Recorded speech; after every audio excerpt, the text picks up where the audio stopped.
Fridays at Bakadaji Hotel are about to get exciting. Welcome to Gambian Nights. What's a Gambian night without delicious Gambian food? The Gambian Night Buffet is loaded with delicious traditional Gambian dishes such as domada, benachin, as well as yassa as good as the one that I'm having right now. You don't want to miss that. Fridays here celebrate the true spirit of the Gambia. Starting October 10th, mark your Fridays. Join us for the Gambian Nights right here at Bakadaji Hotel, an experience you'll never forget. In real estate, some houses are built, but a few are crafted. And then there are those rare creations where design, comfort, and artistry meet. That's when you know you have stepped into a masterpiece. Welcome to Luxury Villas at Paradise View, where Carefinder, led by Bob the Builder, has reimagined luxury living. From the first glance, the modern design commands attention. Clean white walls, warm amber accents, bold dark brown lines, and even a fence with elegant detailing.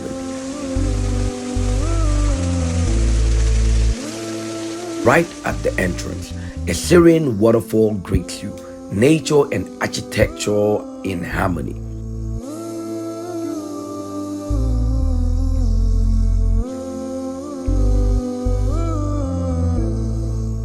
Inside, space, light, and airflow through the open plan living and dining area. The kitchen is an experience in itself. Marble finishes and an island for coffee mornings, a 4-burner cooker, oven, and a neat hidden store.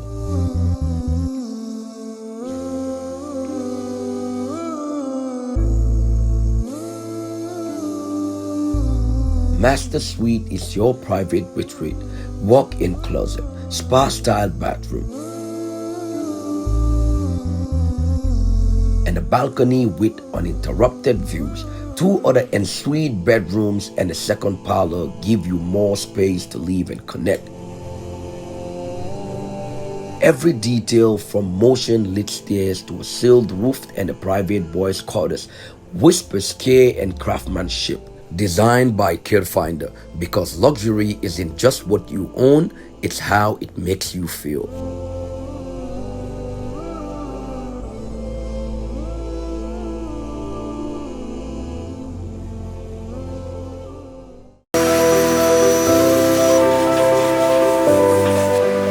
Hi there, welcome to AB Beautiful Blinds, where we create custom-made blinds that perfectly fit your windows, your style, and your space. We don't just cover windows, we bring comfort, elegance, and a personal touch to every room.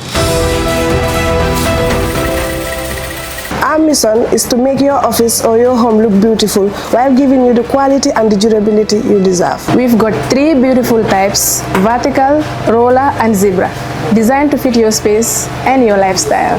Whatever your style, we get the perfect blind for you. AB Beautiful Blinds, changing the world one window at a time.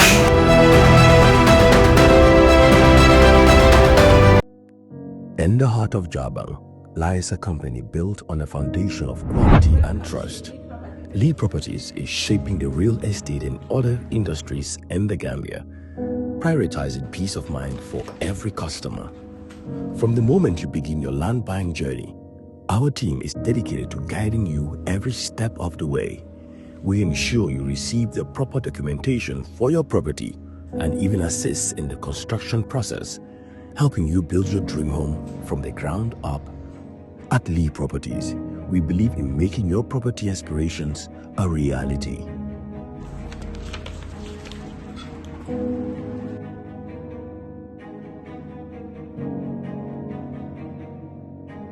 With Lee Water, our commitment to providing reliable and sustainable water solutions to homes and businesses across the Gambia. Experience the peace of mind that comes with a consistent and clean water supply delivered by the same team you trust for your real estate needs. For your daily convenience, visit Lee Mini Market. We offer a wide range of essential goods, including our own high-quality Lee water. ensuring you have everything you need right at your fingertips.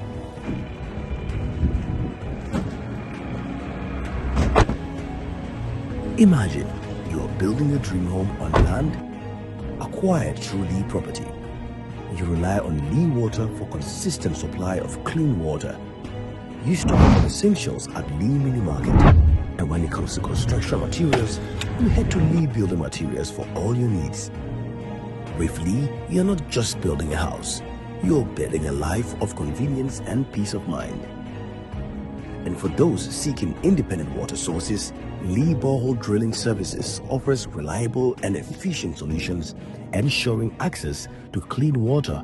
Dañ commencé programme bu ees ñu jëlee ko ci Giss Giss tuddee ko Giss Giss 1ON1 tey suñ first guest muy of course Honorable Minister of Interior Abdoulie Sanyang moom moo nekkoon fi nga xam ne mooy police nekk fa Inspector General of Police. Of course ñu ngi ko appoint on April 2021 and after mu transition now nekk Minister of Interior. Moom ñu ngi ko appoint as Minister of Interior last year March muy 2024.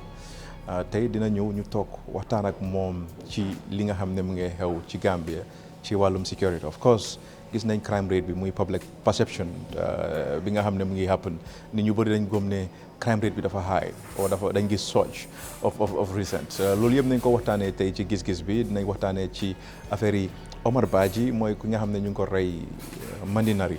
Loolu yëpp nañ ko indi and then waxtaan ci of course we know very well ne minister bi as Minister of Interior dina am i projects yoo xam ne mu ngi ko bëgg a def and one of them yoo xam ne is very key to him mooy dafa bëgg a def li nga xam ne mooy correctional facility. So nañ waxtaan xool naka la moo go about it fan la moo jëlee fonds yi ba mun a implement project boobu noonu. Now ñu ngi jaajëfatal suñ partenaires yi muy Bakadaji Hotel. Of course ñoom ñu ngi am very nice rooms and then a very beautiful environment and seen service bi is very good. They have a very nice kitchen. Ki nga xam ne da nga bëgg a ñëw in Gambia pour stay in a very perfect hotel boo xam ne condition bi is just excellent. Bakadaji Hotel mooy the best place for you and ñu ngi leen di jaajëfatal ci partnership bi. Also ñu ngi jaajëfatal of course Fatou Network, Fatou Camara and then also Paradise TV, Haruna Dramé pour nu ñu joxee the chance pour war a mun a air Giss Giss 1ON1 and also Giss Giss ci both Paradise TV ak Fatou Network. Giss Giss 1ON1 bi dafa bëgg di ñëw twice every month and then of course normal Giss Giss bi bu ma def ak suma panélistes yi dafa bëgg a ñëw twice every month. Tey ñu ngi start ak wala tàmbale ak ki nga xam ne mooy Minister of Interior muy Honorable Abdoulie Sanyang. Hopefully in the next 2 weeks nañ am beneen minister or nañ am beneen politician or a businessman if possible. Toog leen tuuti ngeen xaar and then ñu dalal ministre bi mu ñëw ñu toog waxtaan ak moom. Ministre ñu ngi la dalal bu baax ci programme bi kontaan nañ trop ci no accepté suñu invitation because it's always difficult pour nga am ministre seen busy schedule da ngeen always travel war a ñëw ci programme bi ñu ngi la jaajëfatal ci loolu te ñu la dalal ci programme bi bu baax. Honorable. Jërëjëf Ansu kontaan naa lool si invitation bi dama ñëw fii pour jàkkaarloog yow wax si gis-gis ñu jokkalante seet weccoo xalaat seet naka la mi bëri demee. Jërëjëf Honorable ñu ngi laa jaajëfatal because yaa ngi ma doon wax si suñ biir waxtaan ne bi mooy second interview boo grand depuis boo nekkee IG ba léegi naaw nga nekk ministre gis nañ maa ngi doon def ay gestu ma gis ne nekkoon nga Inspector General of Police for 4 years. 3 years, okay. ñu ngi la appoint April 2021 if I'm right. And then from foofu noonu ñu gis ne président bi because of trust bu mu am si yow mu promote la yéegal la to the position of Minister of Interior mu nekk place boo xam ne dafa kii ci àdduna si ndax mun nga ñëw wax ci lu tuuti boo nekkoon IG of Police lan mooy major achievements yoo xam ne def nga ko. su xam nga ñun ñu ne saabu du fóot boppam te comme ni nga ko waxee rek this is my second time in my entire services 32 may jàkkaarloo journaliste di wax ak moom benn ba ma nekkoon inspecteur defoon naa benn maa foog naa ma ko fàttewut ak Sidi bi mooy second one wante saabu nag du fóot boppam wante achievement yu ma def si police bi bëri na because police bi dafa nekkoon police boo xam ne xamoon fu ñu jóge ak fu ñu ko bëgg a yóbbu dafa métti yoon lool because boo gisee 22 years daanaka ñu nekk si police bi 90% bi yëpp time boobu leen select and then coupled with logistics problem, under resources and all those things, tax na te police bi mu mënta doon dem fu mu waroon dem. So ñu take, it's not my achievement. boo ne sa achievement is the achievement of the team I work with, which are still there. Nga boo ne yenn saa yi njiit bi rek nga dee gis wante njiit bi moom dafa dee am vision. bu waxee vision bi team bi technician ci work on the vision toward si naka la ñoo def pour achieve that vision. loolu moo taxoon lu ñu achieve ko. da ngaa gis ne dañ bëggoon a teg ay policies yoo xam ne keneen ku ñëw du ko mën a change nga xam ne police bi dafa doon dox on policies. boo dañoo gisee ne bu IGP bu ñëwee rek lu ko neex lay def so man ba ma toogee because of the experience I have because man daanaka 22 years yëpp inspector general yu fa nekk yëpp dama liggéey ak ñoom as their chief administrator that mean almost third in command daanaka lu doon xew yëpp xam naa ko buñ la waxee ne benn IGP yëpp kenn du fi si dara dañ laa nax maa fa nekkoon maa ko fekkee ñoom ñëpp try nañ def loo xam ne mun nañ ko fu seen doole em fu seen xalaat yem to move the force forward. benn si IGP bi boo xam ne dama bëgg a mention néemam impact bu mu def si police bi mooy inspector general police Yankuba Sonko. Yankuba Sonko boo gisee tey police bi you have lot of graduates. Yankuba Sonko time am lañ xalaatoon ne mu xalaat ne dañ war a bring in graduates buñ bëggee am the future police we want to. because time boo jàngakat si police bi bëri fa woon. so we come up with this program the graduate recruiting program under his leadership. so moo tey boo xoolee léegi police bi graduates at bachelor's level xamuñu fu ñu leen di def. at master's level xamuñu fu ñu leen di def léegi ñu ngi think of even at doctorate level. so boobu ne diplomats and in every field dañ fa bëri thanks to his foresight, his vision. Bobu, we should not take that credit from him. So the moo tax ma bëgg a mention loolu foofu la foundation bi nekk. He was somebody man boo gisee tey ma nekk ki ma nekk the kind of officer I am. He was under the protection, leadership and guidance of Inspector General for Yankuba Sonko. Because he had that trust in me, mu ma doon guide di ma teg si yoon ba ma utu ko nekk Inspector General Police continue to own this foundation because xamoon naa fan lañ dem. So those are the foundation we lay.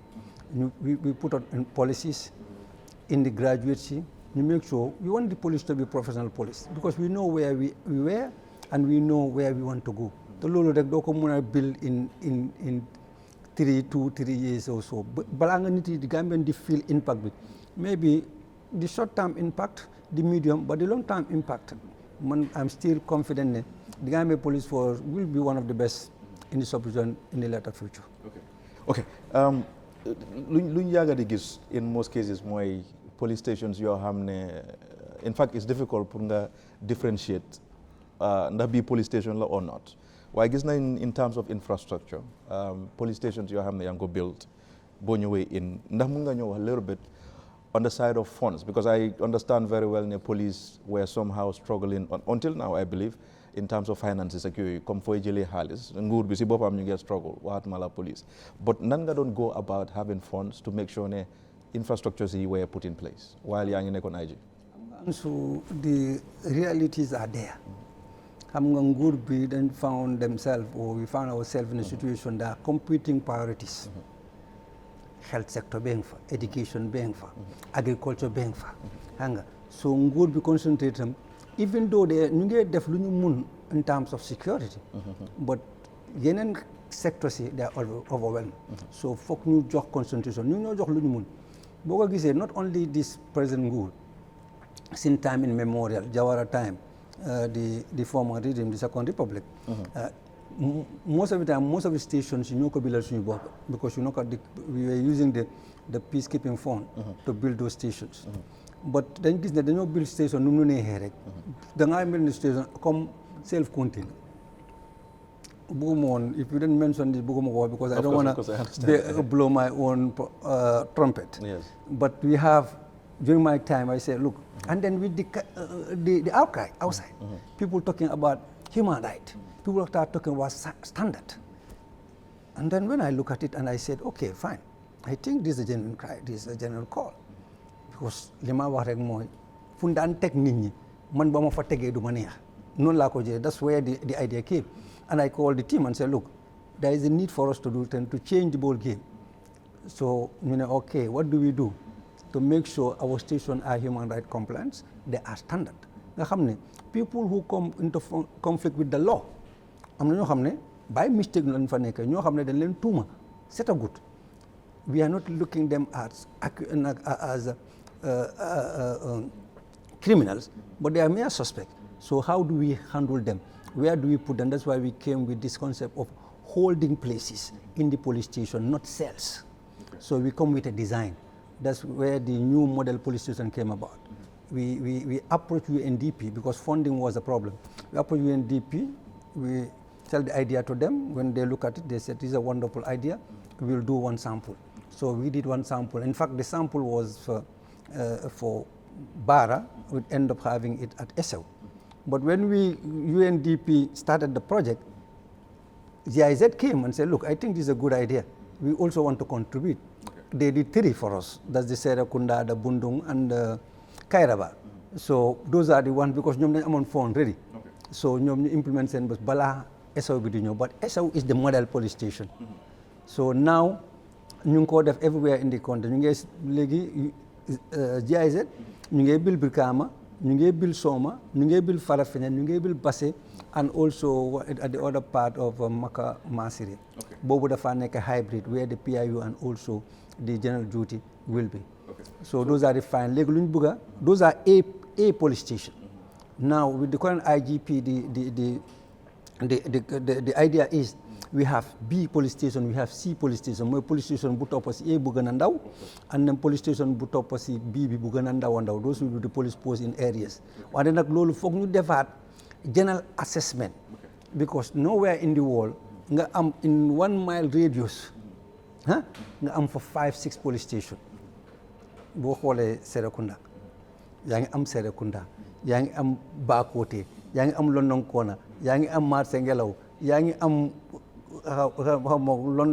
London Johnson foofu, yaa ngi am Hanover, yaa ngi am Latrikunda. So 1 man radius yaa ngi am almost 10 police stations. It doesn't make sense. So léegi lu ñu bëgg a def mooy ñu seet where is the strategic location. You concentrate the men there and you have constant patrol. So that's the idea of the Inspection of Police, and we will give the support, because this is something is trying to continue from where we left and then going where we want to go. Okay, Honorable, now then you move to, at some point, well, we'll start these questions because then we're going to have more about Honorable Minister of Interior, Abdoulie Sanyang. But then CBN duga ci waxtane as in real issues. For now, dañoo start with my guess during some research, Golden Star Award. Ñu ngi at some point award on police bi as outstanding police service in West Africa 2021-2022. And then after all, I've talked to many people within the police, and also I've seen board on handover and transition to Minister of Interior. My guess a lot of officials yang don't enjoy lolu. There is a message. Ndax mun nga wax which type of leadership nga am lan nga indi to the table, because I've seen it dañ la appreciate waxtaana guy all they said, or most of them, I would say majority of them, lu ci bari lu positive la. Ban style of leadership nga indi in place, Honorable? Vision. Well, vision. Yes. Vision la indi. Okay. Yes. And then bring everybody on board. Gis nga xëñ na har kanam bi ñaaw na, a lot of people will ask who is Abdoulie, reserve and all those things, but I am an open leader and who listen to my followers. And then all the successes is not because of me, it's the people who work for me. They make it happen. So this Golden Star Award and all those things that was given to me is because of the men. So that's why I don't even talk about it. It's for the men, because they're the one who did it. But the Golden Star Award, how he comes about, is because of our election security in 2021. Yes, because we also want to take this opportunity and thank the President of the Republic, His Excellency Adama Barrow. Because most of the time, Bungur Wahene, the far just security to opposition, the leadership during Kode Buga. But when we sat, Mark Mom, we are going to election 2021, and we need a very peaceful election, and we can only do it this way. And he said, what? Do whatever you think is possible to make sure we have a peaceful election. Do that. And I said, this is what I'm going to do. And he allowed me to do that. So that's why we provided security for every presidential candidate. Yes. And then West Africa, even the observers, the ex-president who were here came to me and said, look, I think this is a good idea, and then I think it should be a model that African countries should take. So that's why we had Sierra Leone who came here. We also have another country that also came to see how did we manage to have a peaceful election like that when everybody thought ne dëkk bi dafa attack. Dëkk bi du taka because dëkk bi ñoo ko moom. Dëkk bi everybody has a stake. Peace moom doo ko compromise. Because boo xamut luy peace da nga demut fu woo am. People need to understand that. So for me, my policy is Jojo is better than war. Loolu bëgg nañ ko teg ci table bi njëkk. Luñ mënta solve ci table bi duñ ko mën a solve ci tali bi because bu ñu demee foofu dañoo dellu ci table. That's the reason why we had this Golden Star Award. Okay. For what wasn't it was for me as the Inspector General of Police, and then for the police as the best police performing police for West Africa that particular time. Was it on 2 occasions? Yeah, the other one that was last year. I already left the police. That was the Golden Star Award for the best Inspector General of Police, both in West and Central Africa for 2023-2024. Okay. Yes, okay. Because of one of the reasons is the reforms we were doing. Okay. Yes. Perfect. Now, then you down a little bit now as Minister of Interior. Guess now throughout, because when I was even working for GRS for 4 years, but I've seen public offices. I guess the power struggle but there and within public institutions, and then Lee sideline with police. You know, police and then nepotism. Even within the police, applied Ceesay staff because I do talk to a lot of people and always make research before interviews. But I know there are police they are not happy with the whole situation of the police because there are certain people that feel that they're sidelined. But this thing applies to many public institutions, Honorable Minister. As a leader, what more determine factors? What more they cause problems may happen within public institutions? But I'm more specific on police. Most of the time, ñàkk gëm si la boss. Man, for me, is that's the way I see it. But also leadership, because if people are working under you, then what MLA ñëpp. Man, as a leader, those I work with, when it comes to work, I don't have a friend, I don't have a brother. Give me what I want and I give you what you deserve. Man mooy suma policy. That's why boo gisee ñu bari sax ne xëj na dafa réew dafa xamul boppam dafa rëy. That's it. You don't have to be a friend of mine for me to give you something, or a family member also. Tegal ma si table bi ma jox la li nga deserve. That's the way. Nepotism, it's not akin only to Gambia. Like in the sub-region, because that's the mentality. Ñimu ba di ngolti ki sa mbokk la ki sa xarit la, and at the end of the day it will not make things work. That's there. So I think the only thing about leadership bi dañ war a xalaat ne liggéey bi is not mbokk or friend. Liggéey bi dafa war a dem nu mu war a demee and give people who deserve to, yes, yenn saa da nga toog yaa ngi nekk si ñu promote kii pour ñu because of connection and all those things. Yeah, dafa am lot of factors. So the factors mën nañ toog fii di ko wax duñ ko jeexal. But that's the reality. But as far as I'm concerned, man suma bopp laay wax, I think it has to stop. Or if we cannot, mënuñu ko stop, but we should minimize it. Nga xam ne tam du nekk loo xam ne is important ko waxee. But not only akin to the police, it's akin to the whole civil service. Ne boo amut mbokka, boo amut ku la fa taxawal. In some people even have that concept. Do that again as lii ñii ñu ngay def lii, be like, can you pass a word and all those things? And I think it's not fair. But I think the police is something non la meloon since colonial time is still existing like that. And then I think with the new reform we are doing, because we are trying to do promoting people based on performance, based on criteria. Like when I'm at time and I pick somebody from inspector, superintendent, almost 4 ranks. And I have seen But was it based on merit? Merit. Okay. And then they happen to be the best officers currently. they're in the PIU. And I've seen also the current Inspector General did similar thing based on merits. Then when you promoted, people were telling, I'm a every leader born should stop. Because sometimes people do what they're supposed to do. But but I think with time it will happen. But that's a fact. There is nothing we can do about it. But we are time for the police, I think, with the reforms, the policies, because I'm laggy, then I'm promotional board. Yes, I need it and then because sometimes when I promote people based on age, and okay, but I'm a 5 years, then I want to promote. Then everybody will be promoted. More so in the security service, little more problem. And mangi fee but 10 years promote you. But in the other sector, don't find about 15, 20 years promoted because $4 M, $4 halat M. But in the security service, you don't find the water then to promote. You cannot promote because the ranks are limited. Because the system is kind of the institution is kind of a pyramid. The more you go up, the tighter it is. So, there will be competition. Very few people will go. Like my colleagues, some of them are still sergeants. Them now for almost, I am now the Inspector General, now the Minister. But one day is your performance.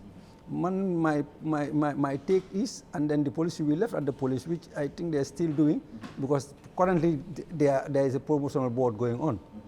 I'm on a time young exams. That means, good time promotion today, people will go and do exams. Okay. We thought it was a good policy. You do exam 1, if you pass, we promote you. You do 2, you fail, we will not promote you. 3 times you fail, you said, yo, nakalan lo def, pull promote la. That means you have 3 chances and you fail all.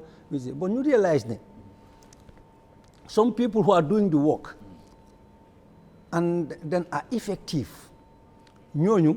sometimes they pass exam. So people who are not doing anything, exam they don't talk exam to pass with flying color, but it's not impacting on the job. Yeah. So that's why you phase that one. So we have kind of a set up promotional board, the balance to see we have all we want is an effective system, and which I think is healthy and is progressive. Okay. Now, Honorable, then you on the side of, we've seen the depraved condition of Mile 2B. And well, Mansa Kundabi, Mang for one, I had the opportunity to talk Setanko. And I've seen a 3D plan of Bernard standard correctional facility. At some point, I question if this is possible to be implemented in the Gambia. So I would want to know how far have you gone with it? Securing funds, how are you going to go about it? And fund exactly Lenko built. And if it happens, then you dismantle the entire Mile 2 around Banjul NB. What will happen? Ansu, I don't say things that are not possible. Man, I'm not a dreamer. And then the facts are, when we said the new model police station, we think of money. But we have implemented now, it's going everywhere in the country. So at the end of the day, in the next few years or 5, 10 years, the police station in Bohamne is not standard. That we can assure you. And in fact, as I mentioned, we're doing what in Kalaji. Okay. And then Daniel Kalaji, Ben Kalaji, that's a modern police station. And then the one also they're doing in Kairaba, that will host the WAPIS and also host our international relations office. All the international relations will go there. And then a police station and a conference center for the commission. All those in Kairaba is a 3-story building. Lolo Bloom. Buñ xalaatee dara dañoo look at whether it is possible or it's not possible, and then how do we go about it. Xam nga doo toog rek nga ne lii dafa xew rek mu xew di da nga war a am vision, and then how do we implement that vision. Ñun loolu lañ dee def. So when I came to the ministry, that's my approach. When I came to the ministry, we look at the ministry, ñu seen ne Ministry of Interior dafa nekk di ministry boo xam dafa am solo torop everywhere in the world. But ndax Gambian xam nañ the importance of the Ministry of Interior. Maybe you cannot blame the former ministers, but sometimes Gambia dañ mean ma boo ñëwee nkaake ten ne nii lañ koo defee ñëpp noonu la ñoo defee ñun nag dañ bëgg a soppi doxin dañ bëgg a restructure the ministry to be the Ministry of Interior is supposed to be.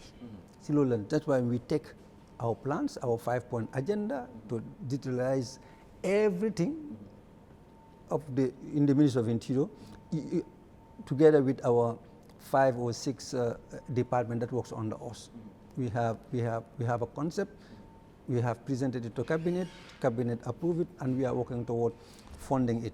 Recently, sir, I think thank God, the UNDP is sponsoring one of the case management system, which is involving us, the Minister of Interior, the Minister of Justice, and the Judiciary. So when you talk about the Minister of Interior, all the line department, apart from the fire service, are all part in the criminal justice system. So we will able to know, look at the cases, why cases are going, and then the progress and the like. So the ministers who are at the policy making will be able to determine what to do to solve them, because you go to mile 2, then I want to talk now, 3 years, 4 years, I didn't go to court. But with the new system, you will be able to know who are they. Inshallah, because I think what we want before these 3 years, the new correctional facility will be done, because we wanted to do the laying of the foundation during the presidential tour, but because of the structure, the control design is not yet ready, and then after it is submitted, finalized, we need to look at it at a policy level and look at the current. But the money, yes, we can say we don't have, but we have what we can start, at least for people to move from mile to go there. Because the correctional facility is not only a correctional facility where you train and let people go. It's more than that, because we did our research. Our technician, we talk about it. Look at the correctional facility in the world. What are the loopholes? What are they missing? The impact in society. We look at all those things, both in Africa and Europe, and we said, okay, what do we do? What do we want to bring on the table? That is not different. That's why if you look at my office, almost every week, the international partners will come and then talk about the personal first, because they are interested. Yes. It's something that will soon happen. At least, maybe we will be able to do the foundation stone during independence, because we have almost 1/3 of the fund, and which we can start. But because of a sustained correctional facility. Because that 1/3 of the fund will come from the side of the government? Yeah, we have already. It's secured. It's with me. Okay. So the other part, then I look forward to international donors. We are looking for donors. We are also looking because the correctional facility, because look, we need to have alternative way of funding. We need to have alternative way of solving our current problem, because budget is competitive. And then we have competing priorities. What do we do? Not only to depend on government. So the correctional facility will have a state-of-the-art automechanic. How much am Gambia? We look at government vehicle today, 2-3 years mini park, they are off the road. No, new vehicle cannot just run for 2 years. So those are the problems we also want to solve with the correctional facility. So that means government vehicle, all government vehicle will be maintenance by that. Look at the maintenance cost of government. The prison also have money to sustain. The Bogi said the prison population of the country is too small, because presently the prison population of is 1,000, both convicted prisoners and the remand prisoners. In fact, the remand prisoners are now more than the convicted prisoners. Actually, we only have sometime 1,000, weekly we get information, 1,010, 998, and all those things. Half of them, or more than half, is remand prisoners. So with this kind of facility, you have a state-of-the-art auto mechanic, you have carpentry, you have tailoring. What we're doing, all the uniforms that are meant for security is the prison that will do it. Okay. Not FOC, they will pay for it. So the prison will be able to use the money to sustain the prison, not boarding on government. Tailoring, almost all the schools are putting on uniform. Are they even putting on the quality uniform? We want to change that, give Gambian kids the uniform they deserve, quality and affordable price. Okay. That's the target, and which we think we have. We have talked to partners, we have talked to banks who think the project is something sellable. Some banks are saying, no, you don't even need to go to look for finance. Let's sponsor it, and then we recover our money, which is possible. And then if you look at today, Bodeme Ivory Coast, most of the offices, because I work in Ivory Coast for almost 2 years, their furnitures are made locally. Some of the things they don't have, they import it. But they do. We also want to do those kind of things in the prison system. But if we do that, because the correctional facility has the correctional facility, the training and the skill set but they are also what we call the production site, where you can do large production for government, for other institutions. Okay. But the prisoners alone, even if they left, cannot fill the gaps. So we need them, there are also youth employment, because we need to give youth skills. Xale yi dañoo xalaat rek toog si bureau di binda. For us, our concept is let's change the narrative. Skills, nga liggéeyal sa bopp, amal sa bopp. And then while the prisoners also are in prisons, they'll be also, while they are working, they are also going to be paid allowance. And then also we can also re-employ you to work on the production side. So then at the end of the day, prison can do for them. Te boo fa demee boo génnee keneen nga. And the good side is the the juvenile unit. Now we will have a school, it's going to be just like a village, like a home, where we reform that individual. We pull xale bi du ñàkk a jàngam. There will be schools. Bu fekkee ne grade 7 la, grade 8 la, grade 9 la, da nga am continuity. Yow school ngaa dem. Boo jeexalee tamit, we will work with other high schools and middle schools who will take you, bu fekkee ne 1 year nga fa am auto to transfer you. Okay. Okay. I think at the end of the day, one of the best students will be coming from the university unit. That's good. Okay. Now, Honorable Gisna, there is a growing disconnect between people and police, because on social media, a lot of people complain about police mishandling, certain people in certain situations, and then did not draw backly to the incident that happened in Mandinari village. Ñu ngi gis PIU officers. Yoo xam ne ñu ngi amoon direct contact with 27-year-old Omar Badji, and a lot of people yoo xam ne gis nañ ko on social media and also media houses yi ñu ngi interview eyewitness yi dañ ne PIU officers yi dañ am loxo ci dee 27-year-old Omar Badji. Even gis naa yaayam ci benn vidéo mu ngi wax ne du jël xaalis bu nguur bi jox leen bu ñu leen ñëwee visit, and you were part of the first people that went pour meet family bi waxtaan ak gaay about the incident. On the other side, gis nañ tamit some Ministry of Interior with police ngeen jël position bi on suspend about I think 3 or 4 officials you see involved on directly. Na mun nga ñu explain lan moo happen, send first contact with the family, boo leen yóbbee xaalis bi ndax jël nañ ko or not, and then your position as minister about this whole situation. Ansu, thank you very much for bringing easily to make some kind of a clarity, and then people need to understand and appreciate the fact, because sometimes misinformation and all those things that they are anywhere in the world, policing, such things that they happen. Nobody don't deny. But bu xewé lan la nguur bi or authority def will make sure try to avoid bu mu xewaat, and then anybody who is involved be giving what he deserves. If he need to be punished and punished. The police officers are human beings. They are suspect, accused persons. Until they are proven guilty, we are treating them like any other suspect or any other accused persons, because they are not above the law. That is very clear.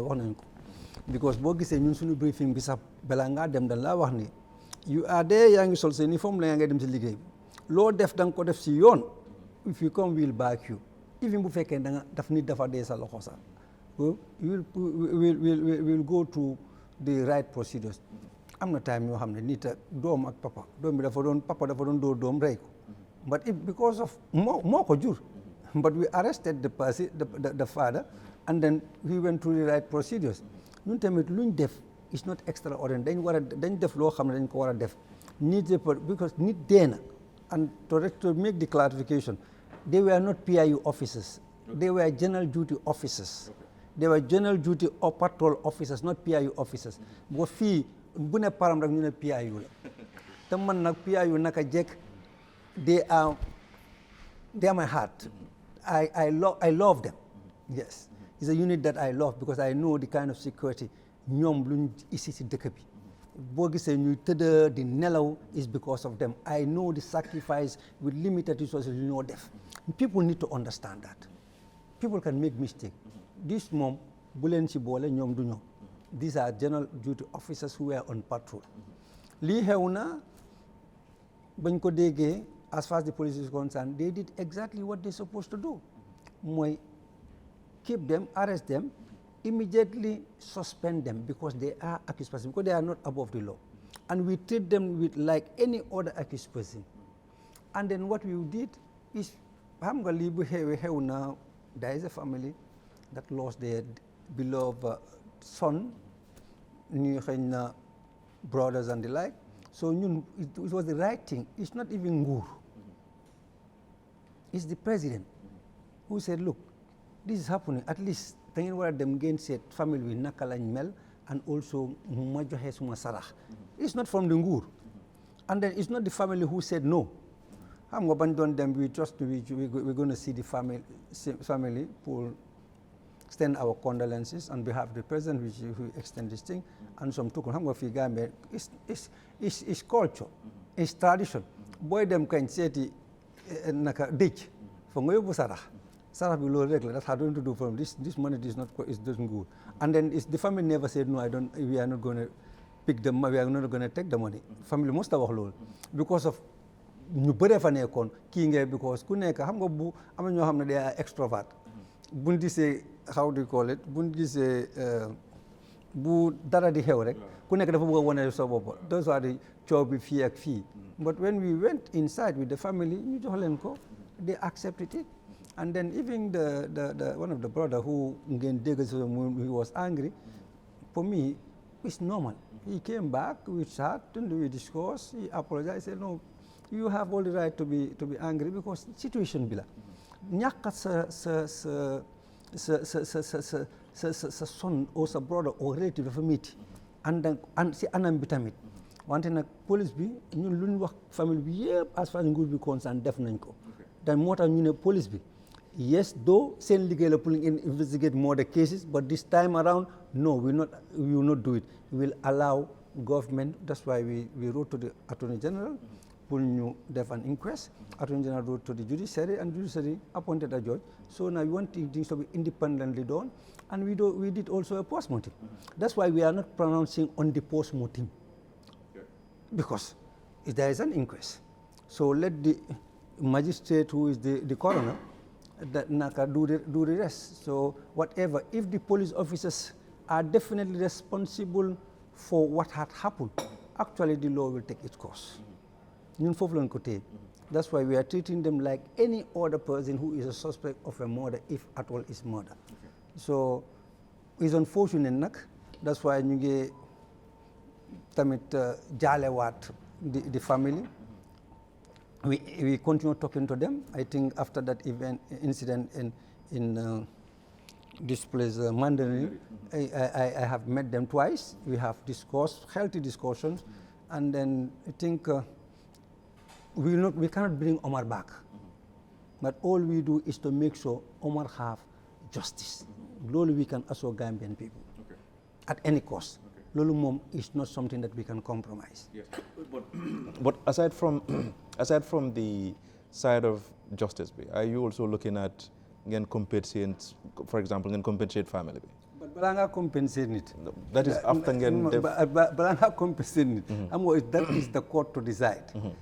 You hamulo whether the officers are guilty or not. No, I mean after everything. No.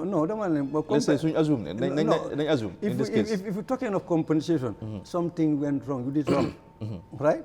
Now we are allowing justice to do its job. All those things, if there is any compensation order, the court will decide that, but not us. Yeah, but I'm just saying. For example, at the end point, for example, let's assume then gis ne officials yi fa nekkoon ñoom ñoo fault. Let's just put it this way. Of course. Yeah. Na government be seen own initiative. Government where the later government bëgg ko o ñaaka ko bëgg. That will happen. Okay. Of course. That will happen. It's the court to decide. Okay, that's very good. Now, then them on the side of external relations. I mean, I think Lee is very important. On the side of Senegalese forces, like also economic.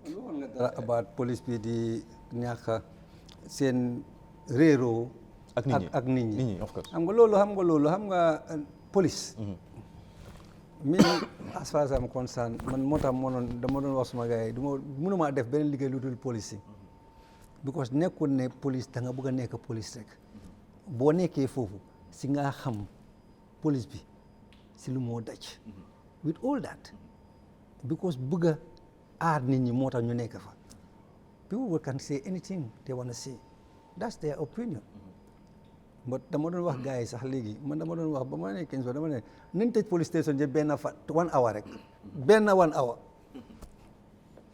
xam nga nit ki balaa ngaa xam njëriñam balaa nga xam mooy kan balaa ngaa xam fan la féete mu ñàkk faa nekk si nga feel the impact o fi nga feel moom fan la nekkoon lan la fa nekkoon wante nag it's unfortunate it's not only the Gambia Police Force ñëpp la te ñun police yi ñun ay yaay lañ ay papa lañ ay maam lañ ay doom lañ ay nijaay lañ ay jabar lañ ay jëkkër lañ we are them and they are us we come from them the only difference is uniform buñ sol when we are executing those duties. Yes, so let them not see us differently. Not every police officer does things the way they're supposed to do it. Lol xam nañ ko. Moo tax mu am rules and regulations when they went wrong, how to rectify them, what punishment. Then I'm very strict codes. And then the Gambia Police Service is the only force, or if not the force now, who has a human rights unit. I'm a human rights unit during Jammeh's time. With legal officers that investigate cases against police officers. During that time, were they independent, knowing Jammeh? We're doing very well during that Jammeh's time, and still now they're doing well. And we have what we call the complaints and discipline unit, the standard, the professional standard. We have units, but people, because the mistrust, I think, and we need to do more about that to explain that this is an independent unit, and those units are directly working under the Inspector of Police, under nobody's supervision, because they need that independency and also they need that authority. It's still there. Man mo waxe ñaata case police officer la daxa ñaata case police officer la sanctioned because they were reported to the professional standard. Police bi mom bo police Gambia police nga ko ne dama la bu professional standard. Du ko waxat ken? Okay. No, but honorable, now you're on the side of PIU, but to be much more specific, on the side of PIU, because we've seen a lot of incidents you have in the Gambia, and I will say, this is politics a little bit, but those in the opposition, in most cases, and they feel that in sideline, and there is a particular camp, in most cases, they are not happy with regards PIU. Now, as Minister of Interior, Nangai go about rebranding the image of PIU. They are not happy. How? No, because they go Giss online, they go Giss everywhere. Let me tell you one thing. They Giss guy, they complain. PIU, then they use the same tactics. Bonne kut singur. No, bonne kut singur. Dinga talk fele wax lu la neex. Wante bo nekké singur. The reality daf la adapt. Man, as far as PIU, in fact, PIU is one of the units you xamne. We have a lot of training from the Germans, from the Turkish, from the French, from the Spanish. We have invested a lot of money in their professionalism. That's why. I'm going to PIU election with PIU moko conduct. There were no general duty. Bunla last election, only 1,800 PIU new conduct the entire election peacefully. How do they do that? Because of the kind of training we had. We had almost 8 months training toward election security. They may be doing some of these things. Even if you go to America, if you go to any country in the world, you see some officers, some brutality, police brutality, you call them. Not every officer, you cannot just brand because of isolated incident, but bala lunde wone sax si social media and the like. It's not the bad side of the PIU. Wante ñom bala ñoo am that confrontation with the officers, what had happened when they were alone. Most of the time, sometimes some of our operation now, what we do, That's why we are empowering the public relations office. Some of the operation ñu sax suñu bopp dañ ko dé film pour ñu xam what had gone wrong at the end of the day, because boo defee operations da nga am briefing. After the operation time da nga am debriefing nga look at the gaps and you see how to improve about that. But actually ne PIU lii dañ leen ni brand ñu ni brand am na tey okay the recent arrival of the opposition leader, the PIU were there, ñu ñoo leen guide and all those twice.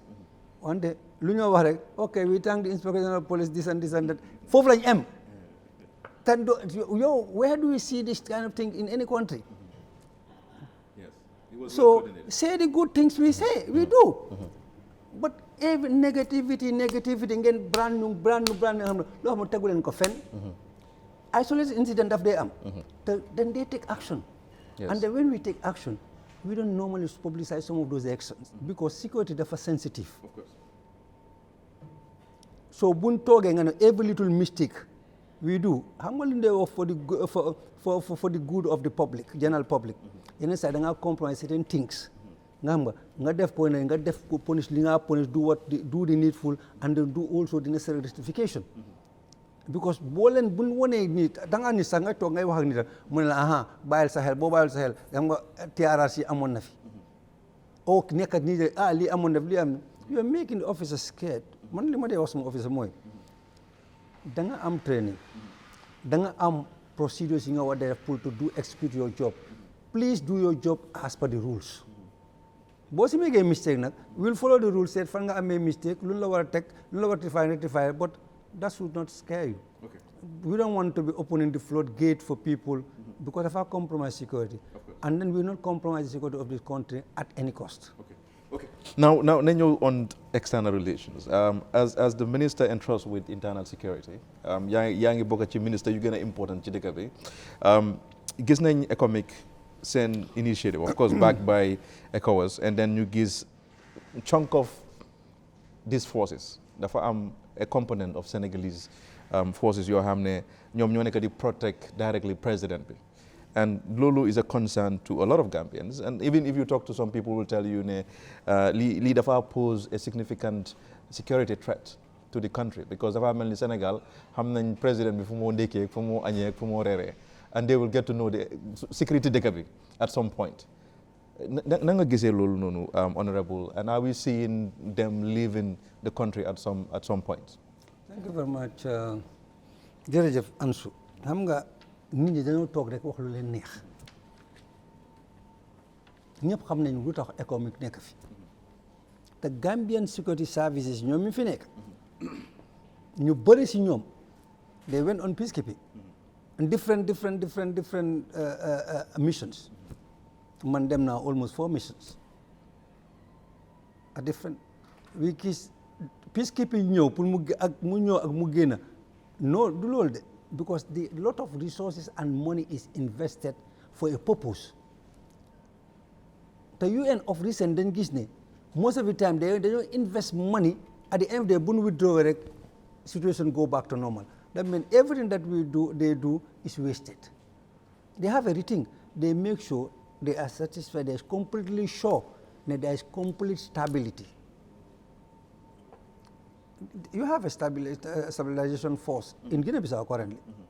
I'm not Guinea-Bissau time mode, coup d'etat, everything they want to, because we have an economic ECOWAS present there. And then ECOWAS or UN, they say what is cost effective.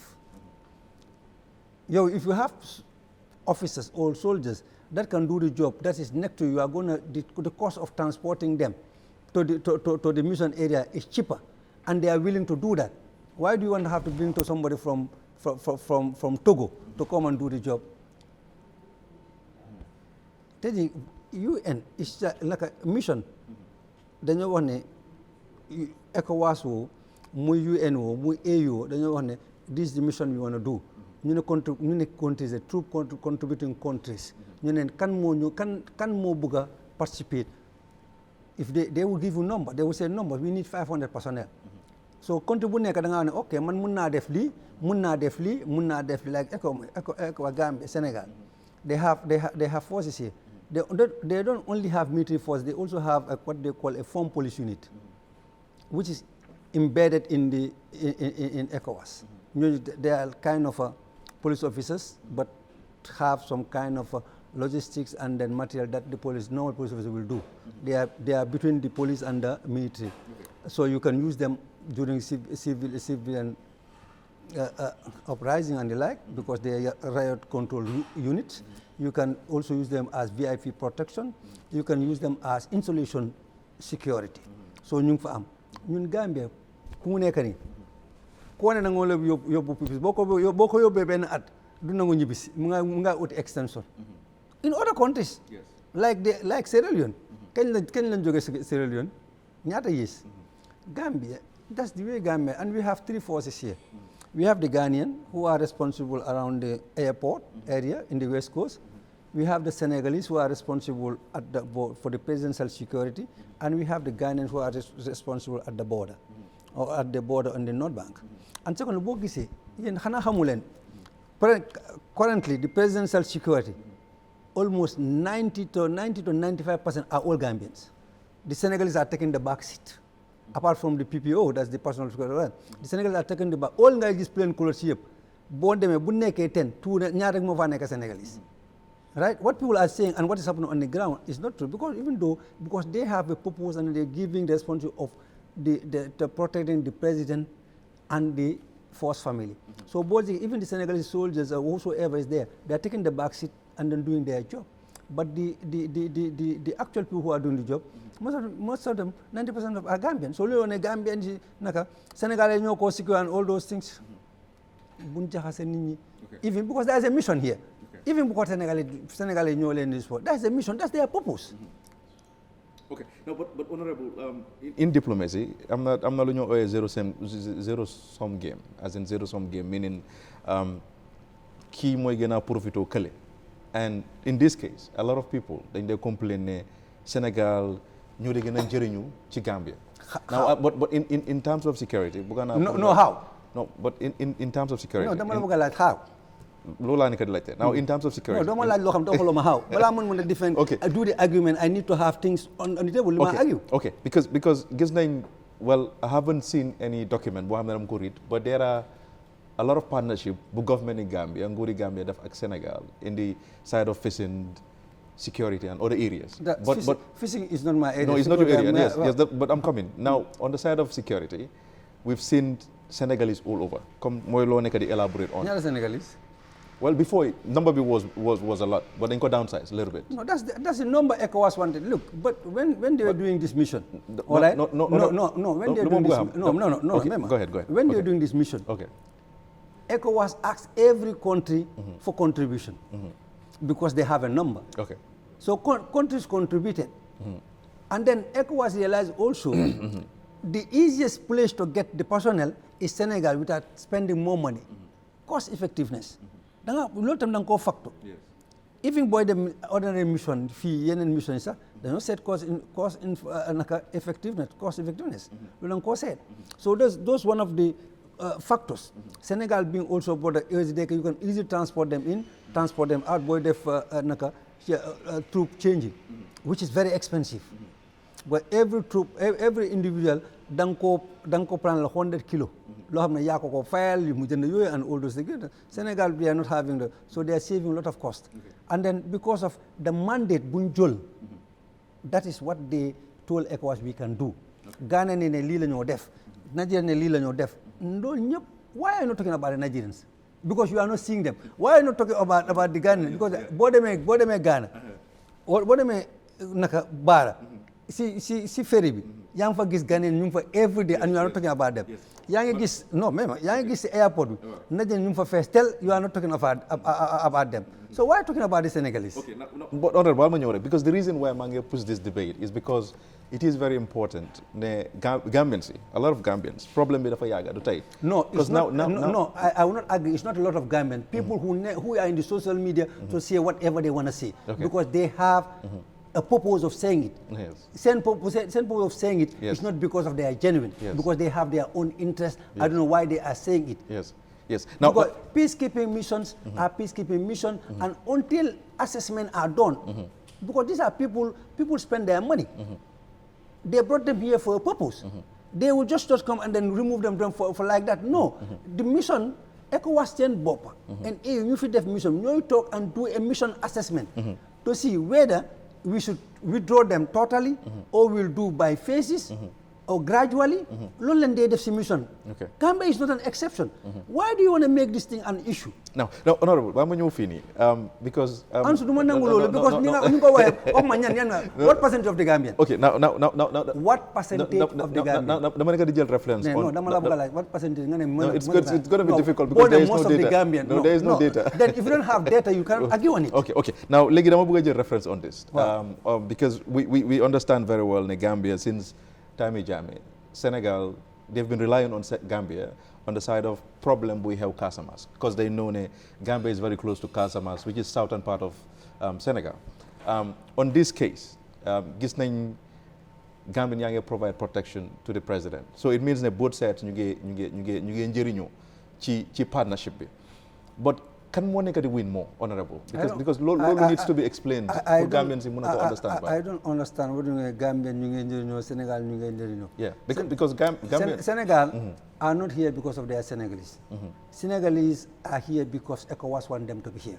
Man loolu laa bëgg ñu understand. So nekkuñ di ko def because of their Gambia is very close to Casamance. No. Mën nañu help to Senegal control are that here area. because they are in an economic mission. Okay. All right, is a true contributing country of economic. Okay. Whether they are from Senegal or Guinea-Bissau, that's not our problem. Our problem is the personnel that need to do the job are members of the economic, whether they are Senegalese, Ghanaian, Nigerian, that's not our problem. Yes. Because Senegal are here because of economic, want to be here, and then they requested from the government of Senegal to say, we want troop. Government Senegal was able to give them troop, and they are part of the troop contributing country in the country. Okay. Now, Honorable, léegi kañ la ñoo yaakaar ne perhaps at some point, maybe 2026, after elections or 2031? Once the mission, you have mission assessment for withdrawal, either full withdrawal or gradual withdrawal, that's the ECOWAS mission. Okay. That's why every 6 months they have assessment. Everything, whether you have mission, because you know what is happening? Look donor fatigue. So why is the more they are here, the more money they spend? Do you think these people want to spend more money? But Lee, Honorable, Lee is very important. Those questions are not for me. Those questions are for the economic people. Wow. Now, on the side of... Not the ECOWAS people, because the mission is sanctioned by AU economic. And then if we said, let us call it economic, it's an economic mission. So they are here for a purpose. Yes. And until that purpose is met and fully accomplished, they'll be here. Okay. Then you move fast forward, but then when I understand, but on the side of funding, as in send payment, I know very well that ECOWAS is covered. But there are a lot of Gambians who have a lot of idea about this. For the purpose of clarity, I'm the Gambians who nekk cost state be a lot. Senegalese. But can you just say something about it? For you am more understanding, a better grasp of... Ansu, nañ waxante dëgg. Nañ bàyyi di ndax Gambians. Because lu dem si peacekeeping, Gambian bi yëpp a xam loolu. How peacekeeping work. No, mema.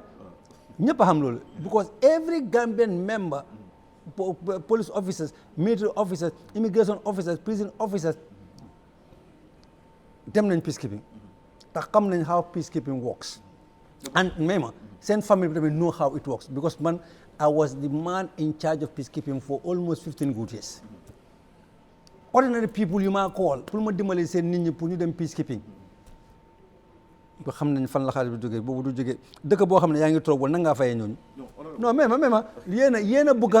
yéen a bëgg a nax nit ñi o ngeen wax ñi loo xam yéen xam ngeen ok yow xam nga ne dëgg yow sa bopp yow Ansu sa diggante ak yàlla xam nga ne xaalis bi jógewut gaaw si Gambia government. Non non dëgg la xam nga man moo ko waxee du saf du neex wante boo ko waxee You are independent nga wax gaay ne this money is not coming from Gambia government. Wante da ngeen di wax nit ñi wax la yéen xam ngeen ne lu di wax du dëgg. Wax leen wax na du dëgg. No, honorable, misconception bi fii. Non, misconception bi yéen a ko create. No, lu ma bëgg a xam boo gisee sax ngay isi lii pour mu nekk talk because li ngeen di wax la. Okay, now honorable, the reason why Maila tell you is because we understand those people are paying in dollars. Yes, but ñun da nga foog ne ñun mun nañoo sustain ñi. Now, but the reason why Mange Pushli is because we understand that there is a strong bilateral relation between Senegal and Gambia. So nit ñi some dañ gëm ne Senegalese government bi ñoo nekk di take care of these people directly. So misconception boobu la bëgg ñu leeral ko. They are under the banner of the economic. Xanaa gis seen moto yi économique la. Seen mbaxane économique la. Seen baaji économique la. So économique ñoo leen ñi fay. Okay. Now, and they are under the command and control of the economic forces.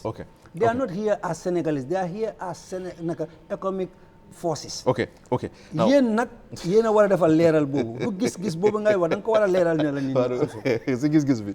Okay. Now, honorable, may gis MP Assane Touré of Bakau during sa appearance si National Assembly mu ngi raise on yenn questions regarding ID card yu nekk di defar in Mauritania, Gabon, Togo.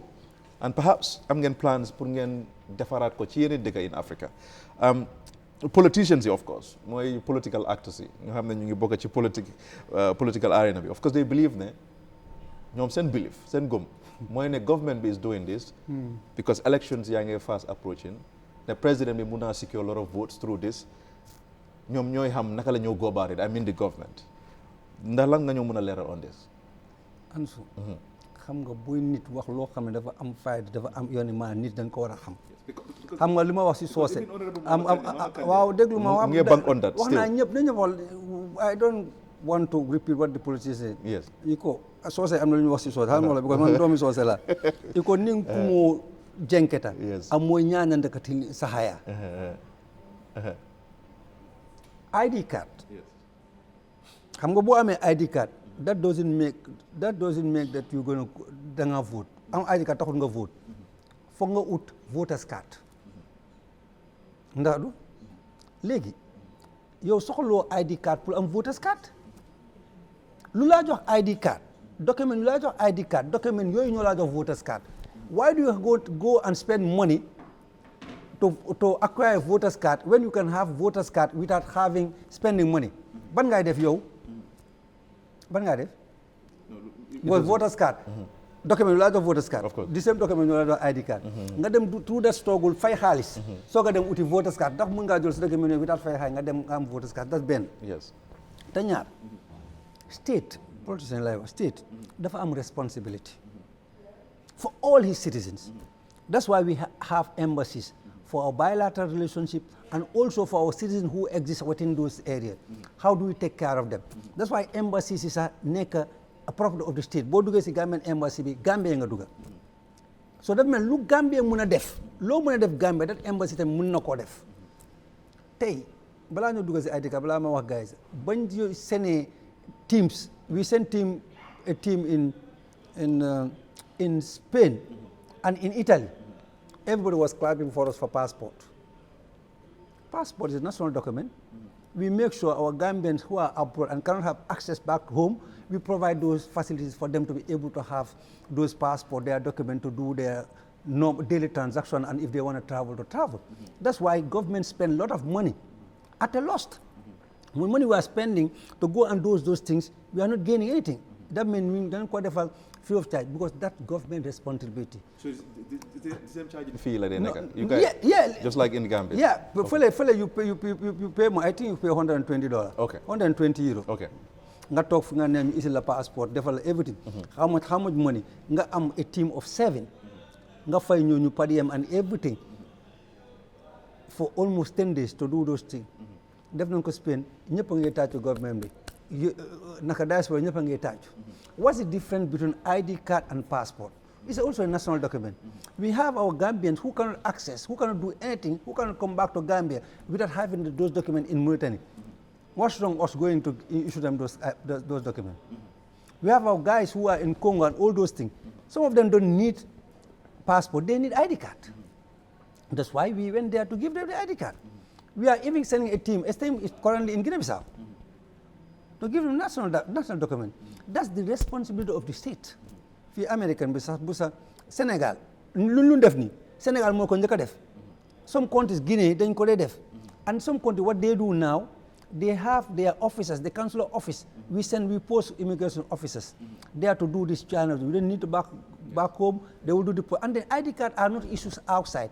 They only do enrollment, just like nga jël enrollment team yóbbu ko Basse. Ou nga yóbbu ko Kallaaji. Dañoo toog ñu def ku bëgg document nga def nga produce all the document. The document come back to the headquarters. Assessment are done. Verification, if you are a Gambian or if you have it, you issue ko, you send local. That's what we did in Guinea-Bissau, that we did in Mauritania, that's what we did in Congo, and that we are doing in Mauritania. That didn't wherever Gambians are and they needed it, is the responsibility of the state to do the needful to make sure the citizens have access to documentation. Okay, Honorable, Lulu is clear. Now, you about to wrap up.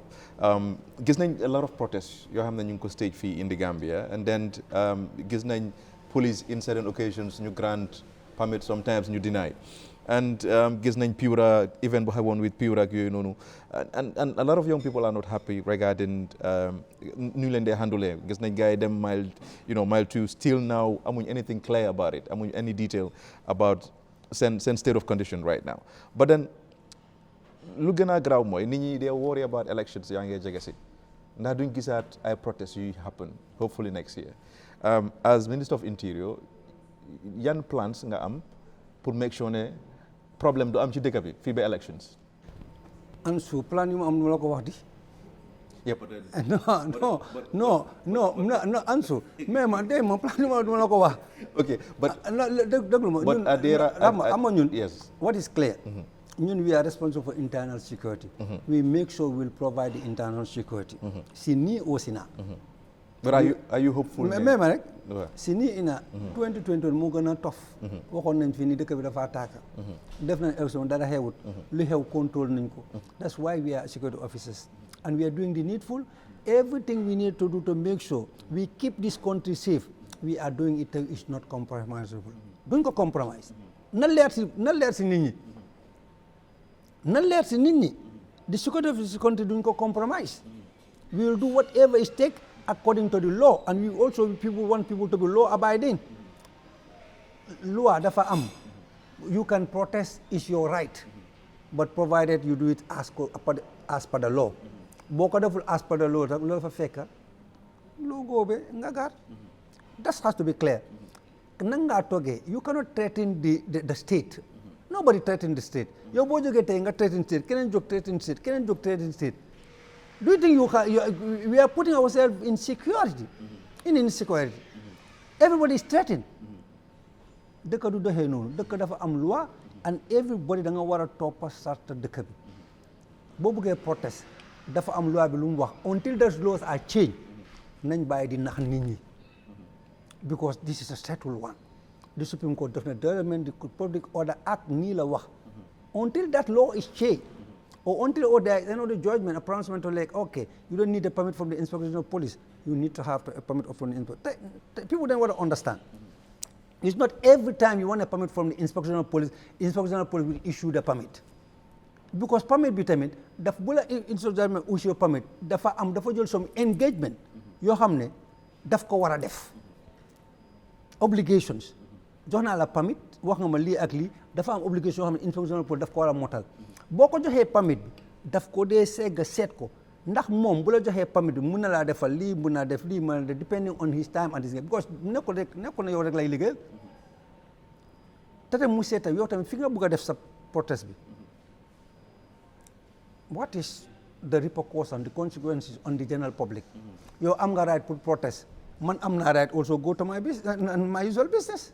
So Inspector General pour loolu yëpp da dee seega yenn saa yi moo tax boo la joxe boo ko requesté mu yenn saa yi mu kool la di wax ak yow ne lii nga wax wante ne lii mënuma la koo defal lii laa la mën a defal sometimes ñoo xam ne daal dañ foog ne ñoom they are human rights activists, they have the right to protest lu leen waaw with or without permit koo ne with or without permit dañoo protest nii dañoo nekk fi di wax with or without permit dañoo protest doo leen wax dara de te xam ngeen ne loolu du yoon du dëgg lu soosee di wax ibu ko sulo jiñaa jibe fo a selenya na selenya jibe fo a jiito mooy golo bi bul éeg duñ ko waaye xel de wante bul wàcc la noonu golo bee ngi di wàcc because loo gis rek waxtaan la ñun time boobu ñun xam nga léegi xam nga nguur bi lu ma kay moo xam la it's not a credit dama bëgg a jox credit to President Barrow. He said look they have right to protest. He is doing everything to have a space foo xam ne is visible foo boo fa demee ñëpp a laa gis loo bëgg a def bu la neexee nga toog for the whole day. We are working on that. We call it a democratic square, freedom square, whereby the state want to invest on it. No, we don't want that. Can we feel impact? No, we are also careful of that. To say, look, doo mën a nit ki yóbbu ko si àll bi au fait dañu war ne foo xam ne is a space boo xam ne everything. And then the first one is on the Banjul Highway, Banjul Serekunda Banjul Highway. Okay. Am nga boo xam ne pour nit kuy romb sax mën na laa gis. Dina mën a visible. Dina mën a visible. Waaye loolu bu amee bu la neexee toog from morning to sunset nga wax lu la war a neex yéen social media rek ngeen di mën nga yóbbu social media boo mënee toog sa kër nga def social live kon boo toogee foofu tamit live ngeen la gis di te we are working on that. stratégie boobu garaaw na nag. non ban garaaw xanaa amul nga silence gars yi. but non silence non xam nga fii kenn du fi silence kenn am yow tamit noonu li ñu bëgg rek mooy wax ne yéen journaliste da ngeen am responsabilité xam nga yéen seen purpose is to give people the information. Yes. Information boo xam ne xam nga nekkul ne nag every information you give. boo information sax yow as a journalist da nga am responsibility. Of course. Information boo xam ne boo ko waxee mu taal dëkk bi di nga ko wax. Non. xam nga loolu du responsibility. Of course. or information boo xam ne leerul sax doo ko wax. Of course. wante léegi because of the social media nit ki dina toog in his quiet and private moment. mu toog Facebook live they call it. Facebook live mu wax lu ko neex. te loo wax. gis nga dof sax dof am na lu mu wax foog mu am benn ñaar ñu koo gëm. Of course. so moo tax xeex bi misinformation disinformation ñu ñëpp because bu dëkk bi tàkkee ñu ñëpp la ñu ne lu Ceesay di wax laa bu la janoo abu ko foo daba koom xam nga loolu xam nga matt xam nga bu néeg bi lakkee xam nga matt beeg si néeg bi xam nga daf ko lakkaale. That's very true. So this is a job for all of us. Okay. Because ñu leen xam rek mooy we'll give the Gambians what they deserve. We'll try to give them the maximum security. We'll also want to respect the rule of law. But at the same time, we want also people to respect us and allow us to grow. Because our intention is to have a professional service institution, muy immigration, muy drug chart, muy yëpp. That's our focus. Yes. In fact, in my reform agenda, and I used to tell myself to my staff, I don't know why I came to the ministry now. Because then we reform. Because we have a very good flagship project in the ministry. Yes. I'm going to Gambia since independence. A good training school. All the institutions in the Gambia in the ministry. So then you moo tax dañu war a toog every day ñuy ñaanal suñu takkadeer yi suñu sécurité bi because we know what they go through with the limited resources with the sacrifice they are doing wante nag kuy liggéey rek mooy mistake buñ mistake yi ne da nga foog ne mos ñoo def lu baax. Now honorable I think suñ time bi lu ko lifin bëriwut léegi but then I wish ñu amaat la but then nañ la amaat hopefully in couple of months waaye dama bëgg a just ñu wax on this mooy gis nañ a lot of Gambians dañ dee complain ne dañ dee change seen lines ni every year and daf leen dee cost a lot of resources dañ dee am pour rang dem ñëw up and down bi and then on the other side passport passport bi suma xarit Ansu raised that during Mansakunda because he's very keen about that ne 5 years bi dafa ndaw te dafa gaaw te dëgg la man 6 years maa ngi nii travel ma sama passeport bi dama am pour ciñaat ko again ndax seen ministry bi ngeen look at perhaps ngeen change ko amend ko from 5 years to 10 years and then licensing bi if possible tam mu dem to 3 years. Passport for the meantime we are keeping to 10 years. We don't have any intention so far to change it to 10 years. It's 6 years because we have talked to the technicians. We look at it. Country A is doing it. That's why we want to. It's not an argument because every country is kind of unique. The environment and all those things. Yeah. So lolo mungfa. But it's a possibility, but not in the near future, stands future. But for the ID card, for the, how do you call it, driving license, Yes. Hopefully, in the new system, we are taking it to 3 years. Okay. All right, we are looking for take 3 years. We also looking to it 5 years. We want to look at also looking it at 10 years. So Depend. so meaning amount bit of ample. Of course. How much with the Linga 5 for 1 year. So that price, the low multiple 3 times to give it to you 3 years. Need don't forget and the ID card and you need 850 like 3 years like did it. Because this is revenue already. Of course. Of course. Because no every year long our fight, so we can bank it. Because means you see our peacekeepers development of that kind of a problem. But when they may they will give you driving based on the expiration of your national driving license. But will there be discount? Because when you look at production cost, then the family they're going to spend less.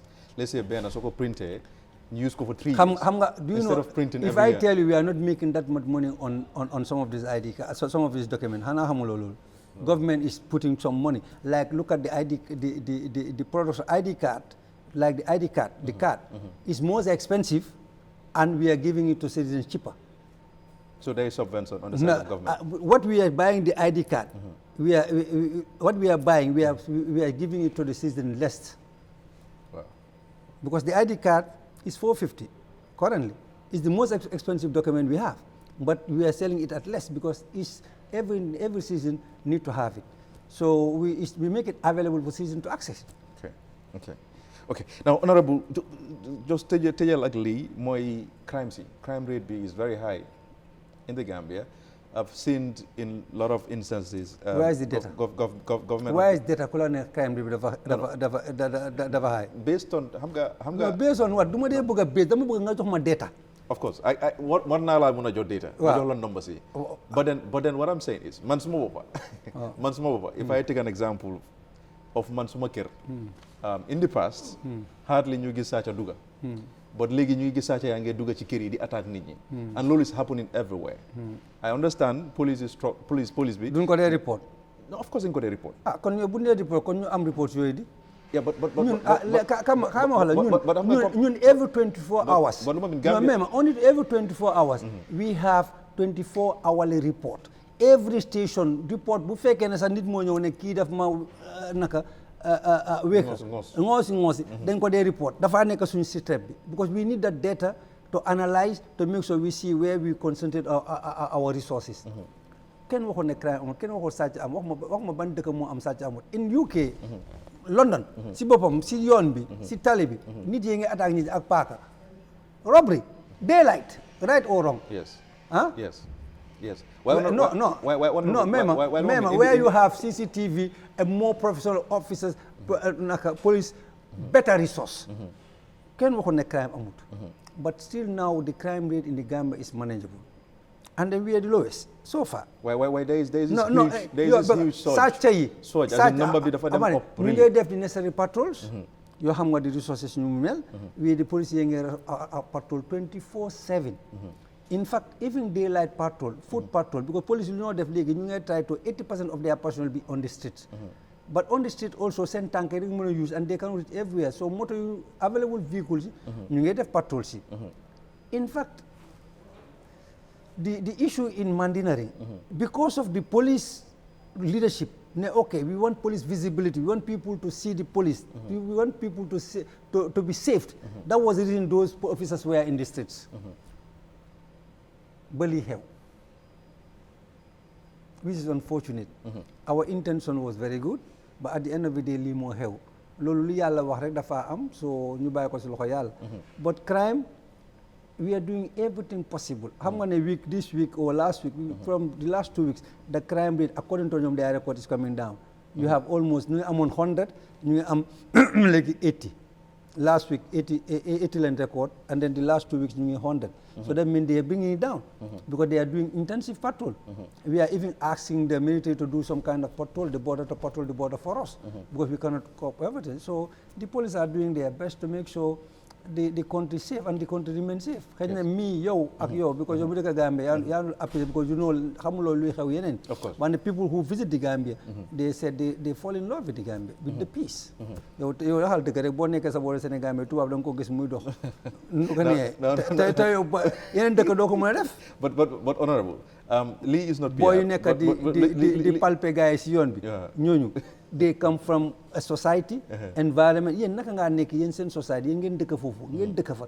boo yu ndaw toog ñu leen di terroriser ngeen toog leen xool ak ñoo seen kër lañ jóge fan la ñuy jóge nañu waxante dëgg waaye community policing dafa am. So the police only cannot do the job. We need the cooperation and support the police. Or sax nga jox ñu information. Bu fekkee ne you don't want to engage them, give the police officers information in time. Yes. Wante ngeen di xaar ba affaire yi yàqu. ngeen ne booy dañ fi yàgg sax nii dañ ñu sonal. Yes. Like what we did of recent of Serekunda school su fa nekk. Boy dañ fa dem di rapino boy dem di photo. It has been going on, but the police were not aware.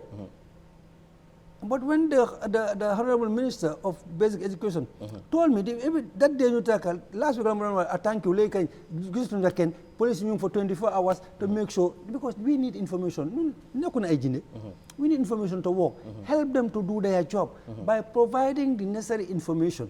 Your police sax da nga tok nga ne da nga dem arrest kenn yoo xamul lu ko def police bi ne daf koo arrest benn police bu jigéen la o ñaari police yu ndaw they don't have the physical fitness but they are personal of the law uniform bi rek doy na authority ne da nga arrest kenn ñu ne waa kër gi sa ne du dem Okay, but honorable te loolu yëpp daf day am mais ma waa kër gi ne du dem ngeen asol police yooyu noonu ngeen def ko ci social media yi ñii di mbécc wante bu police bi ñëwee reinforcement react ngeen wax lu police yi di def wante lu tax police yi react you never discuss that te ngeen jël affaire si ngeen manipulate ko like police yi ñoom ay yaakakat lañ na ay soxor la loolu is not fair. Yes. These are your kids, these are your brothers, your sisters, your mothers. Give them the support they need. bu ma ne dama la arrest kaay toppama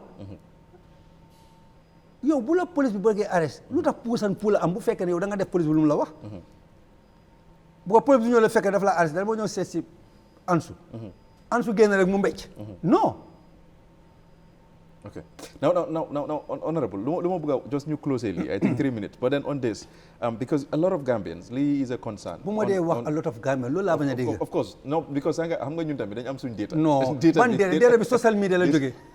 Of course, social media, yes. Wow, but lu ma miin mooy, yow am nga opportunity pour travel world bi man ak keneen. So gis nañ crime rate bi nu mu dee mel in yeneen countries. But then in Gambia, crimes yu ñu nekk di gis dafa nekk crimes yoo xam ne they are very new to Gambians. Tell me one. And in the past, for example, killing of innocent people yu nekk di gis on every day da nga gis ñu rey nit si biir këram fekk ko fa rey ko. In the past, nit ñi they will tell you in the past ne Gambia before was more peaceful than now. I understand. Mais ku la ko wax waxu dëgg. No, I understand. Non, dëgg ma la ko wax dëgg because man 13, 15 years ago. 13, no, not even almost 18 years ago. Yes. You xam nga Ghanaian bu reeroon kii tubaab bi xamoon nga loolu. Yes. Xamoo loolu. Non boobu yëguma ko. yow yëguloo ko because loolu li nga wax nii xewoon na fi. British bu kii boyfriend bi rey. loolu xewoon na fi Ghanaian bi reyoon na boyfriend bi. amoon na benn Sénégal itam bu reyoon xam nga jabar amoon na lii kan bu amoon bu leen wax ne loolu moo sa fee xew mu ngi fee xew every day because yéen xam you don't have the facts. You want to argue on what you see. Now, is it because of the image of internet? No, exactly. Because news, and then secondly, yes. The freedom of speech. Like, bu gana dewe sax mu ngi ci social media bi. Bu gana dewe mu ngi social media bi. Moo tax man, I'm not concentrating on the social media. I'm concentrating on the needful. Te dama wax police def leen seen liggéey comme noonu leen ko war a defee because you owe this country. Their security is in your hand. So luñ ko wax yow you cannot ñëpp duñ leen mën a bëgga. Okay. te yow police bi tey yow xëñ na police bi nga mbécc. Ansu Jaak yow sa brother police o sa xarit police bi nga ko mbéjee. yow num la naxare because of even reckon because of police bi lañ bañ mu naxare ko because police bi sa friend la or sa brother la. Yes. Nañ ba yoy these people are our men and they are here for us and they need to do their job. Let us allow them do their job. We criticize them if there is the need for us to criticize them constructively. That's what we are saying. Okay. Now, Honorable, legi mun nga tëjee with this. Ndax mun nga ñoo perhaps mun nga share some of the plans you am for Minister of Interior. ñu ngi la appoint in March 2024 until now gis nañ some of the reforms you nekk di def within the ministry, but then mun nga ñoo wax yan plans nga am for the next couple of years. That is if President Barrow wins 2026. He will, inshallah. Yes. There is no doubt about that. Loolu bu ko xalaat sax loolu bu ko xalaat kuy tooga o kuy dem marché pour ñëw tooga yaxa bul jarul nga yaxa sa xaalis loolu jarul nga yaxa sa xaalis de loolu is a foregone conclusion. Yes. Right. The ministry, we have about 5 flagship projects, building state-of-the-art Interior Academy, where you will have all the institutions be doing their training, and also including a center of excellence for peacekeeping. That one we are working on it very hard. We're talking with partners, and then some partners are interested, which we will do in Kiang. We have one of the project that is dear to my heart, that's the correctional facility. I'm satisfied. For the rest of my life, I'll be grateful. I'll be a fulfilled man because I'm social impact, and also the fact that prison reform a great deal, and also one year karambinko to the minimal, and also we want to make sure, because we are living in a digital world. Access to services, so we're working on a project to digitalize every unit. Services you don't need to go, you need to do online. If you need to be interviewed, you'll be sent a message to come do the interview. If the document is finished, we can send it to you by courier, of course, on a cost. If you want to pick it physically, you do it. So that even the passport now, what we are doing, the passport, we are going to open a permanent place for the passport issuance in Spain, in Italy, in Brussels, in London, and then in America. We did the assessment in Brussels, we did the assessment in London, in Spain, and then in Italy. Now we're supposed to do the final assessment for London and UK for people to have access while they don't come to passport. You can do online, we can schedule an interview. When you pass, when it's issued, we send it by courier, or you come and pick it. That's one. That's also what we want to do also locally. And then the visa policy, we have a lot of visa-free policy with country that we have arrangement with, and also we want to also people to apply visa online, because we have realized there is a lot of loopholes. We are losing a lot of money. And the Gambia is a tourist destination, is a country that people like to come because of maybe you don't value it, Amadou in the street you don't value it, but because the peace and tranquility that is in this country, that's why people are visiting Gambia. We travel so many places in the world, in Africa. One time when I was in inspection of police, when I had a very good relationship with my counterpart in Senegal, Moko complained, hey, man, tay dama am dama dem mbokk yow noppil man si lu ma nekk yow nekkuloo si loolu yow kañ ne ñaanal yàlla rek mu bàyyi la ni nga mel rek. So that's the difference. So those are the things we are doing. And then I took up the academy. We also trying to restructure the ministry itself. We are also trying to build the ministerial building, whereby it's going to be a headquarters that will house the police, the prisons, the services that are under me, so that for better coordination. Okay. And then, which we are also working. We are working on the draft. Is almost far. Those are key projects. They must. It's a must-have. What they are lacking. We are not saying because amuñ xaalis ñu tax tuuti ko def. No, this thing we must do. Léegi lu ñu xalaat, how do we do it? And we are not compromising it. Bëgguñu kenn wax ne amuñu xaalis. So we are doing. Bu ñu amul xaalis dinañ say how to make it work. So those are some of the issues we are doing, and also making that, because space is our problem still at the ministry. When we have ministry, we are creating directorates of all the services that works under my purview to be in the ministry, because these are Ministry of Interior is completely different with any other ministry. because you deal with security. It's very sensitive and it's very important. Boo gisee dem bi ñëw bi docteur bi ngay dem agriculturist bi mu ngay dem di liggéey because there is peace. So for me, as far as I'm concerned, number 1 priority is peace. Number 2 priority is peace. Number 3 priority is peace and security. So maa ngi ñaan Gambian si ñu jokkaloo ak the security services. We are all one. The Gambia, the police are the people are the police. Because foofu lañ jóge te buñ solo uniform doo xam ne sax ñun we are from the security services. te kër bu nekk am na benn o ñaar. Honorable, thank you very much. You're welcome. Thank you. Jërëjëf. Giss Giss 1ON1 bi. Jërëjëf. Be my first episode bi. And I'm very sure inshallah nañ la amaat. Thank you. At least exhaust nañ 1 hour 20 minutes. Thank you. But you know, it was very good. Thank Interview you. was really Thank good. you. Thank you very much. Thank you. Honorable. Thanks. Thank you. Thank you.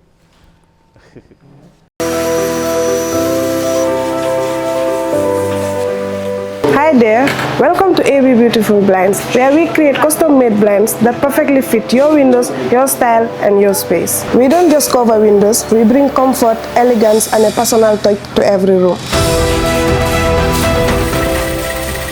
Our mission is to make your office or your home look beautiful while giving you the quality and the durability you deserve. We've got 3 beautiful types: vertical, roller, and zebra, designed to fit your space and your lifestyle. Whatever your style, we get the perfect blend for you. AB Beautiful Blinds, changing the world one window at a time.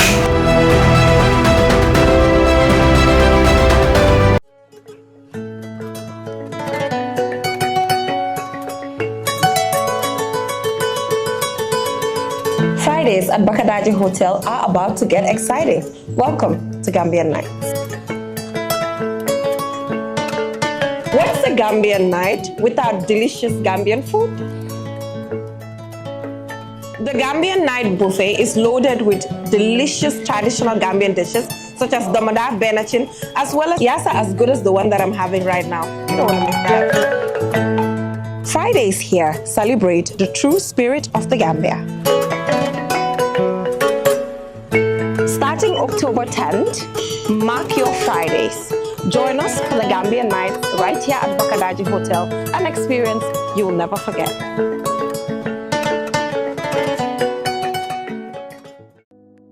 In the heart of Jabang lies a company built on a foundation of quality and trust. Lee Properties is shaping the real estate and other industries in the Gambia, prioritizing peace of mind for every customer. From the moment you begin your land buying journey, our team is dedicated to guiding you every step of the way. We ensure you receive the proper documentation for your property and even assist in the construction process, helping you build your dream home from the ground up. At Lee Properties, we believe in making your property aspirations a reality.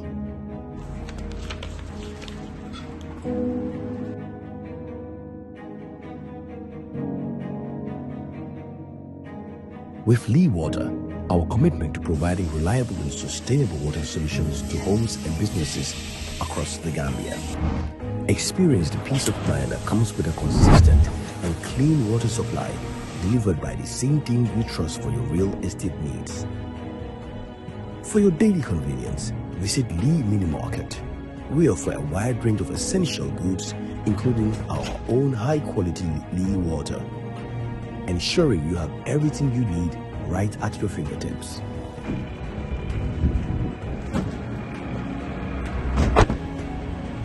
Imagine you are building a dream home on land acquired through Lee Property. You rely on Lee Water for consistent supply of clean water. You stock up essentials at Lee Mini Market. And when it comes to construction materials, you head to Lee Building Materials for all your needs. With Lee, you're not just building a house, you're building a life of convenience and peace of mind. And for those seeking independent water sources, Lee Borehole Drilling Services offers reliable and efficient solutions, ensuring access to clean water. In real estate, some houses are built, but a few are crafted. And then there are those rare creations where design, comfort, and artistry meet. That's when you know you have stepped into a masterpiece. Welcome to Luxury Villas at Paradise View, where Carefinder, led by Bob the Builder, has reimagined luxury living. From the first glance, the modern design commands attention. Clean white walls, warm amber accents, bold dark brown lines, and even a fence with elegant detailing. Right at the entrance, a serene waterfall greets you, nature and architecture in harmony.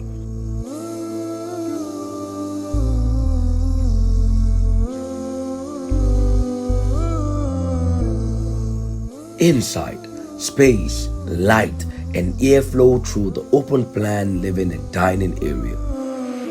The kitchen is an experience in itself. Marble finishes and an island for coffee mornings, a 4-burner cooker, oven, and a neat hidden store.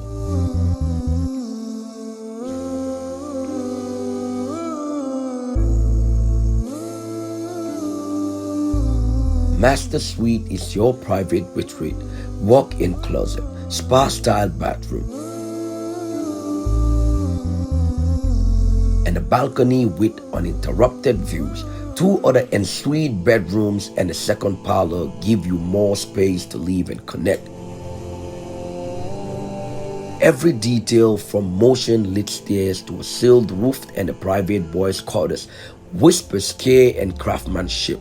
Designed by Carefinder, because luxury isn't just what you own, it's how it makes you feel.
dañ commencé programme bu ees ñu jëlee ko ci Giss Giss tuddee ko Giss Giss 1ON1 tey suñ first guest muy of course Honorable Minister of Interior Abdoulie Sanyang. And we are doing the needful.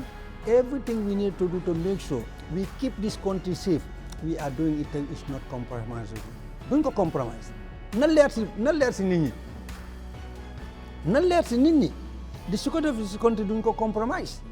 The issue in Mandinari, because of the police leadership, okay, we want police visibility, we want people to see the police, we want people to be saved. That was the reason those officers were in the streets. What's the difference between ID card and passport? It's also a national document. We have our Gambians who cannot access, who cannot do anything, who cannot come back to Gambia without having those documents in Mauritania. What's wrong us going to issue them those documents? They are not here as Senegalese, they are here as economic forces.